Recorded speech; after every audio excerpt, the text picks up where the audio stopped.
Magandang umaga, kumusta po? Narito po ulit ang update natin para sa lagay ng ating panahon ngayong unang araw po ng January 1, 2024 na kung saan sa ngayon ay patuloy pa rin po na lumalakas ang hanging amihan at ito po ay umiihip sa malaking bahagi ng Luzon lalo na po dito sa pinaka-norte at ang shoreline naman ay nasa may Bicol region at ang easterlies ay umiihip dyan po sa may southern Luzon, Visayas at Mindanao at sa ating long range forecast ay nananatili pa rin naman po na walang banta ng bagyo dito sa ating bansa hanggang po sa susunod na 2 linggo. At sa lagay ng ating panahon, ngayong madaling araw ay maayos ang panahon sa malaking bahagi ng ating bansa.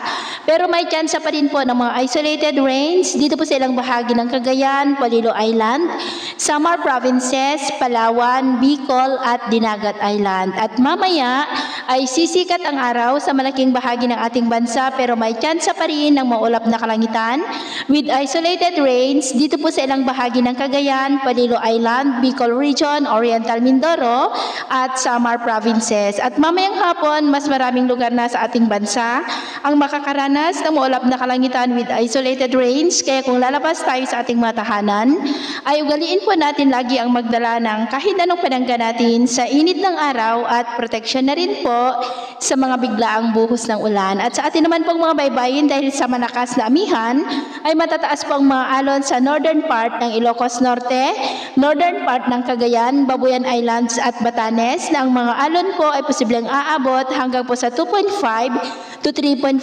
meters height. Iwasan muna natin ang papalaot dyan po sa mga may kulay pula para mas makaiwas sa mga sakunang pangkaragatan. So yun po ang latest update natin sa araw na ito. Ako po muli si James na nagsasabing sa kahit anong pagsubok po na darating sa ating buhay, huwag po tayong mawawalan ng pag-asa. Thank you and God bless!